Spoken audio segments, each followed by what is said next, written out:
Assalamualaikum warahmatullahi wabarakatuh. Halo semuanya, jumpa lagi dengan saya Dewi Agustin. Dalam video kali ini, saya akan membahas mengenai digital market research.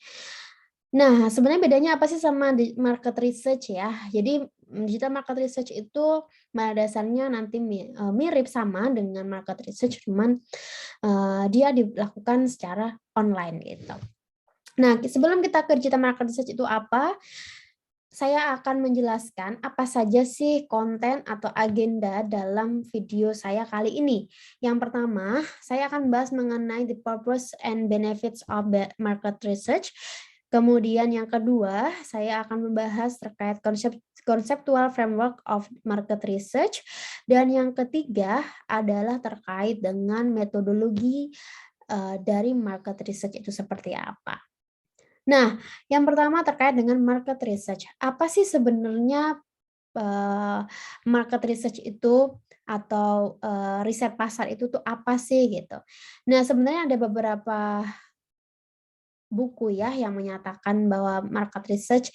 Nah, ini saya ambil dari salah satu buku yang menyatakan bahwa market research itu didefinisikan sebagai proses dari gathering data, kemudian menganalisa, dan juga tentunya menginformasi data atau informasi yang diperoleh dari riset tersebut.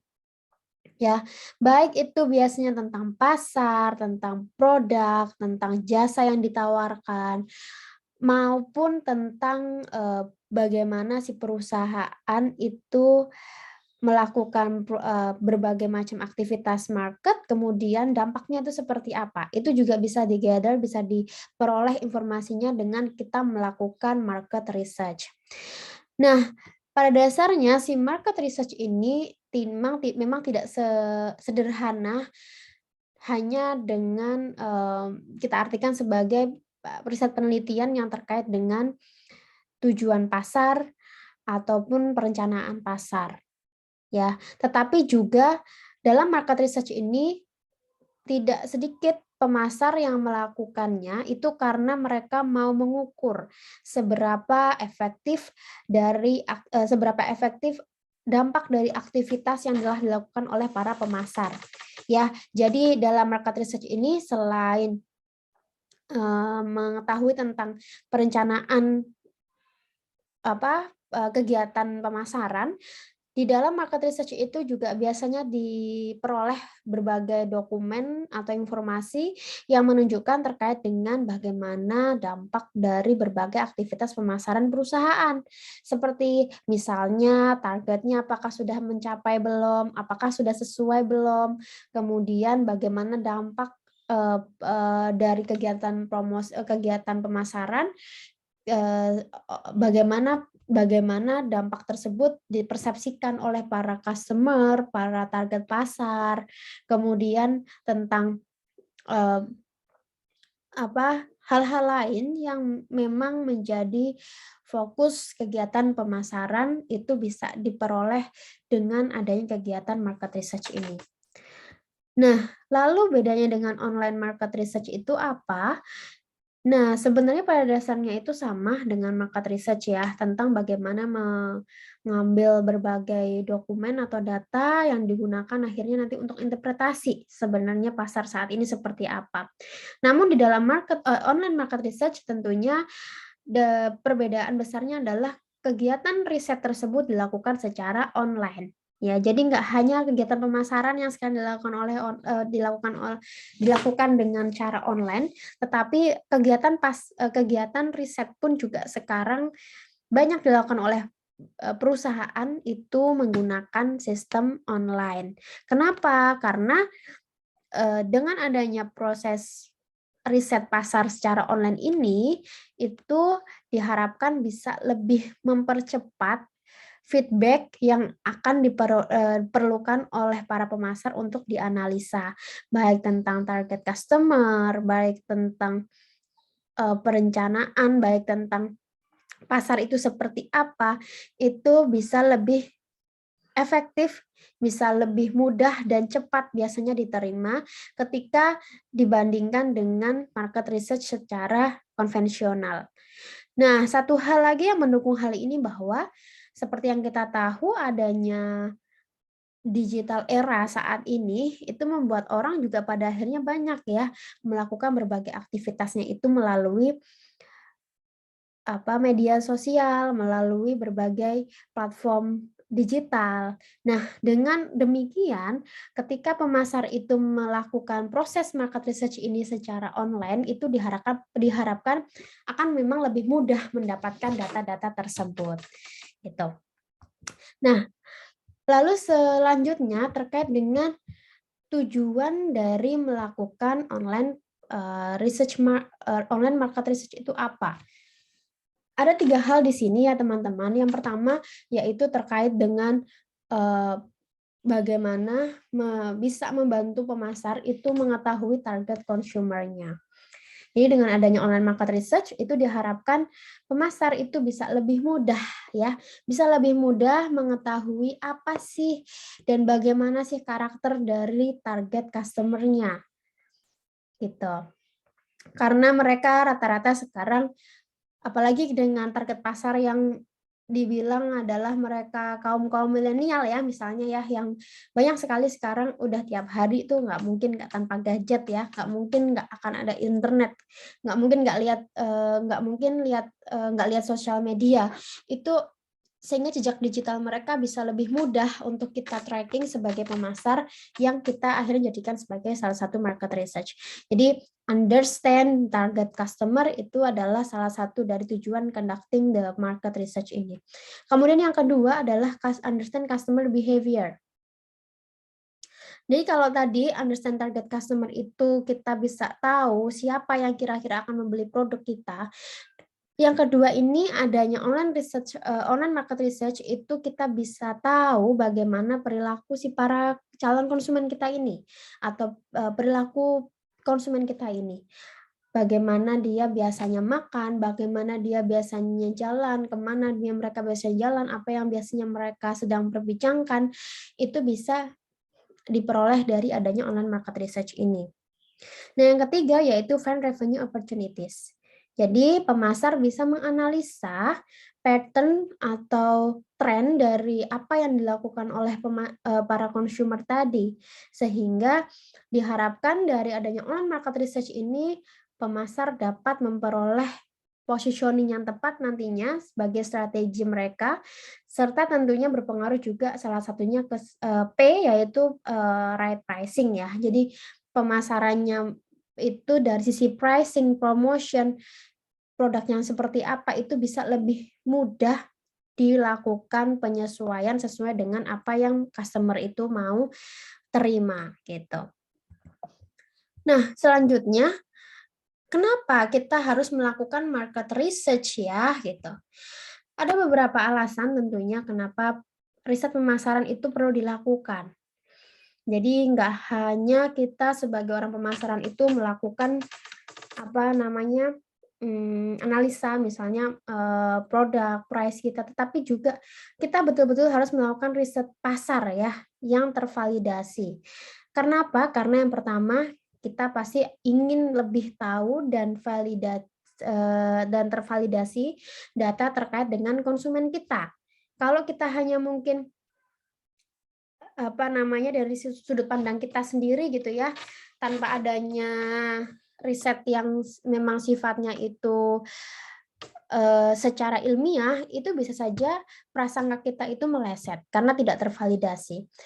Nah, dengan adanya riset tadi, itu diharapkan gain insight ke dalam consumer itu bisa lebih tepat gitu ya. Kemudian yang kedua, kita paham apa yang berubah di dalam industri dan bisnis kita saat ini.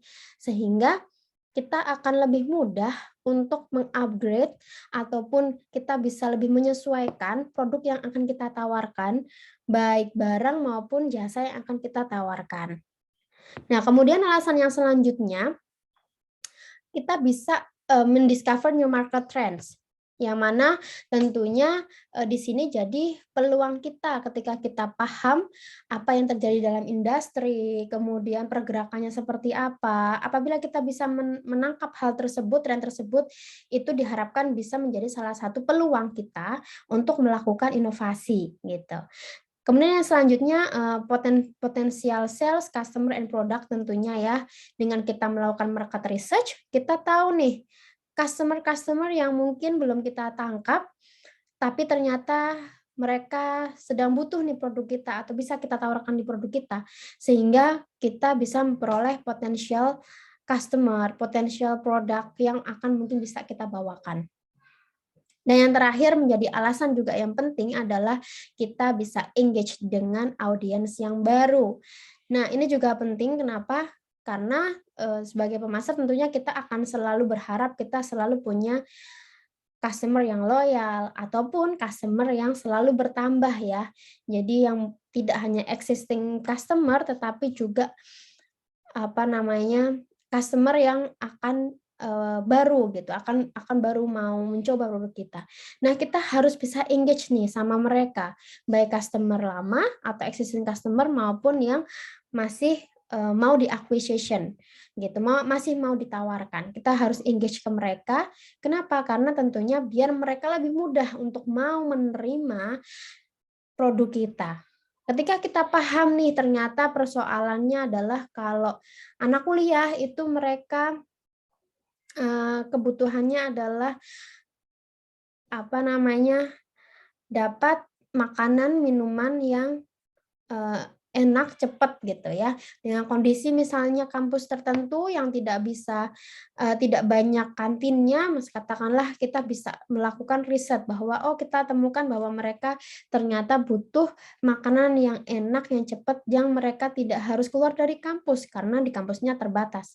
Nah, jadi kita bisa engage sama new audience atau calon customer kita dengan kita mengetahui apa yang sedang mereka alami gitu dengan adanya research market tersebut.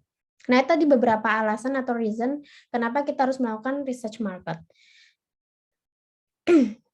Nah, ada beberapa konsep dalam market research yang mana hal ini ketika kita paham itu bisa memudahkan kita dalam proses melakukan riset pemasaran, riset pasar ya. Yang pertama adalah research metodologi. Kita harus paham metodologi yang mungkin bisa kita ambil tuh apa saja gitu ya. Kemudian yang kedua, kualitatif dan kuantitatif data. Ini sering mungkin teman-teman dengarkan ya, apalagi kalau misalnya sudah familiar dengan riset, itu pasti ada namanya kualitatif data dan juga kuantitatif data. Kemudian yang selanjutnya adalah primary and secondary research. Jadi bagaimana ternyata riset itu tidak hanya bisa dilakukan secara langsung atau primary ke target atau calon consumer kita, tetapi juga bisa lewat secondary research. Jadi kita nggak langsung kepada calon customer kita secara direct untuk berhubungan, tetapi dengan media-media lain. Kemudian yang terakhir dengan sampling. Sampling ini cukup penting, kenapa? Karena ketika kita mau melakukan riset pasar, tentunya kita harus betul-betul paham siapa calon customer kita yang mana biasanya itu akan dijadikan sampling dari riset pasar kita. Nah, research metodologi yaitu diharapkan dalam kita memahami research metodologi itu kita bisa membuat riset itu lebih accurate dan juga datanya itu validate gitu ya, sehingga nanti rekomendasi dari hasil research kita itu tepat, nggak meleset, sehingga research metodologi menjadi hal yang cukup penting untuk kita pahami, kita temukan, kita mau pakai metodologi yang mana nih untuk riset kita gitu, karena mengkondak research metodologi ini nanti akhirnya bisa mempengaruhi akurasi dari hasil riset pasarnya. Nah, di sini dalam research proses, market research proses, baik online maupun offline, ada 2 yang bisa kita lakukan. Yang pertama primary research, yang kedua secondary research. Kalau primary research itu adalah penelitian atau riset yang mana biasanya si pemasar itu langsung melakukan direct contact terhadap si consumer atau target pasarnya. Bisa dengan interview, bisa dengan survei. Nah, ini dilakukan langsung kepada orang yang bersangkutan. Itulah primary research. Sedangkan kalau secondary research itu adalah Pemasar melakukan penelitian itu tidak langsung kepada calon customer atau pada customer-nya, tetapi mereka si para pemasar ini melakukan gather data dari berbagai sumber, yang mana berbagai data tersebut yang bisa diperoleh oleh pemasar itu nantinya bisa diinterpretasikan sehingga punya maksud tertentu dan bisa menghasilkan report tertentu. Ya, nah kondaknya ini dari mana saja? Kondaknya ini bisa dari berbagai macam, misalnya dari data yang memang sudah ada di dalam internet, kemudian report-report yang dilakukan oleh perusahaan-perusahaan lain yang dibuka, yang mana kita bisa pelajari di situ. Kemudian dari berbagai media sosial tentunya itu juga kita bisa gathering banyak data untuk akhirnya dianalisa lebih lanjut, gitu. Nah, lalu apa yang dimaksud dengan kuantitatif dan kualitatif? Ini merupakan jenis dari penelitian ya. Ada yang sifatnya kuantitatif, ada yang kualitatif. Perbedaannya apa saja?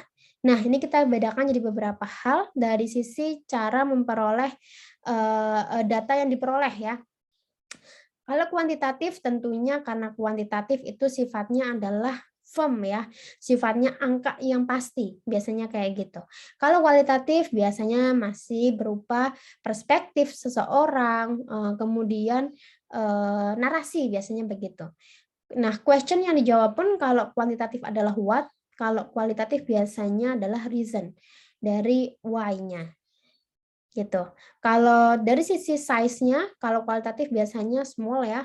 Kalau kuantitatif kita bisa lebih banyak untuk gather data karena sifatnya kan pakai angka ya, pakai survei biasanya kayak gitu. Ini data sources-nya bisa pakai survei, bisa web analytic data, sedangkan kualitatif bisa pakai focus group, interview, social media, itu bisa pakai kualitatif. Adapun tujuannya, kalau kuantitatif tentunya dia biasanya menguji hipotesa yang sudah ada. Nah, sedangkan kalau kualitatif biasanya dia akan menggrab berbagai data yang akhirnya nanti bisa menjadi isu untuk dijadikan hipotesa, dugaan gitu.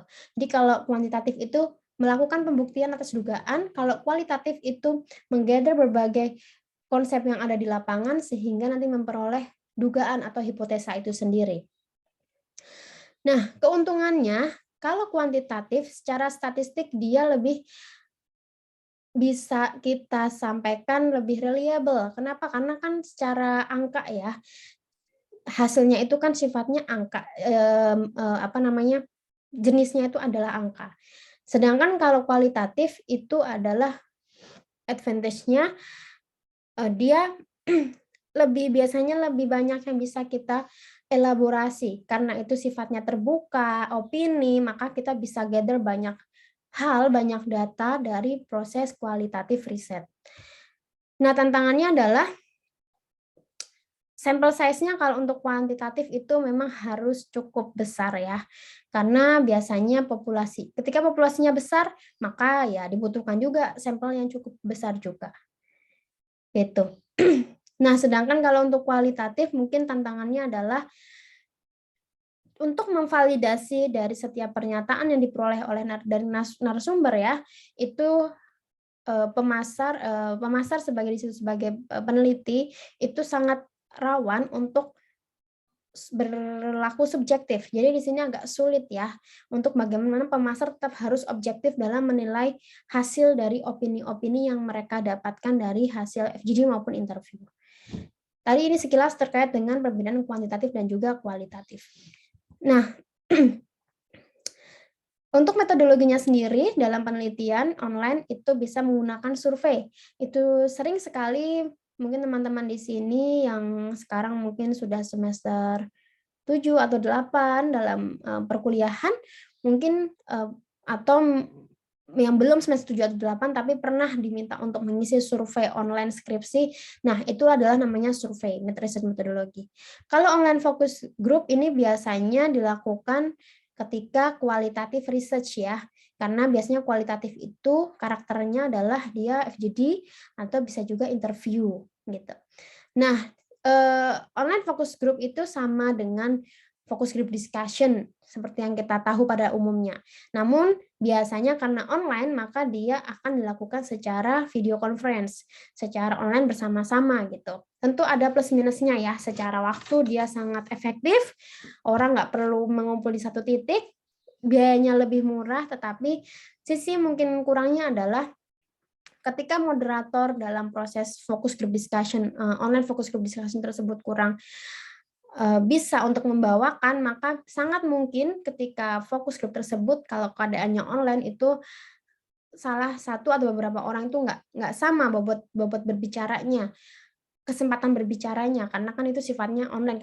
Kadang sangat mungkin bisa skip kayak gitu. Kemudian yang ketiga adalah research metodologi yang sifatnya online monitoring.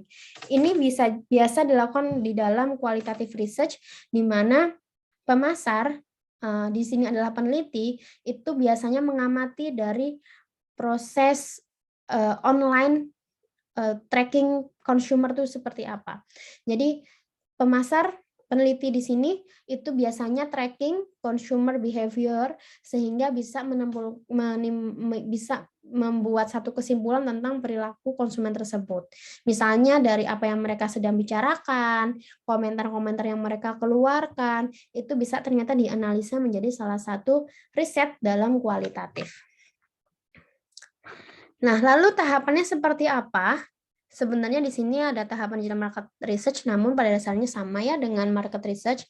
Tentunya yang pertama kita harus mampu untuk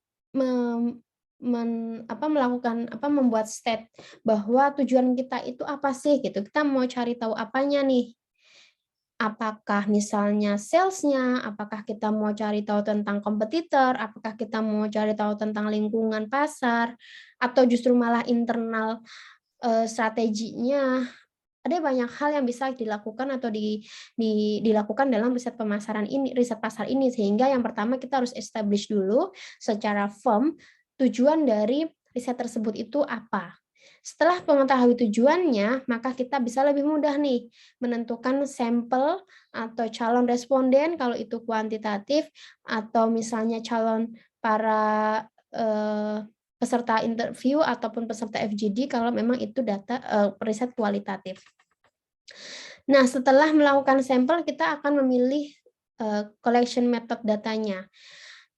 Ini mungkin nanti di waktu lain saya akan menjelaskan terkait dengan berbagai macam metodologi dalam pengambilan data ya. Jadi ternyata dalam riset itu ada beberapa proses pengambilan data yang bisa kita pilih. Apakah dia itu convenience sampling atau snowball sampling, itu nanti bisa ditentukan di dalam tahapan ini. Kemudian yang selanjutnya adalah prepare. Kita tentunya prepare research question-nya seperti apa. Kalau kuantitatif itu biasanya kita akan gather berbagai question itu dari berbagai jurnal-jurnal yang memang bereputasi. Kalau misalnya surveinya kalau misalnya penelitiannya itu adalah kualitatif, kita biasanya bisa gather dari pertanyaan-pertanyaan yang memang kita butuhkan untuk baik FGD maupun interview. Nah, selanjutnya kita harus engage participants dalam memperoleh data. Jadi kita mulai untuk action cari data-data tersebut ya. Dan yang selanjutnya kita create a summary of the finding. Jadi kita bisa tahu, oh ternyata di lapangan itu seperti ini riset pasar yang kita temukan. Nah, ini adalah tahapan dari proses market research. Nah, lalu ini ada beberapa tools, sebenarnya contoh saja ketika teman-teman mau melakukan research secara online, itu sangat mungkin bisa dilakukan dengan berbagai bantuan situs yang saya sampaikan di sini. Misalnya SurveyMonkey itu seperti Google Form, cuman nanti di dalamnya banyak sekali fitur-fitur yang bisa kita yang membantu para peneliti untuk melakukan pengambilan data kepada para respondennya.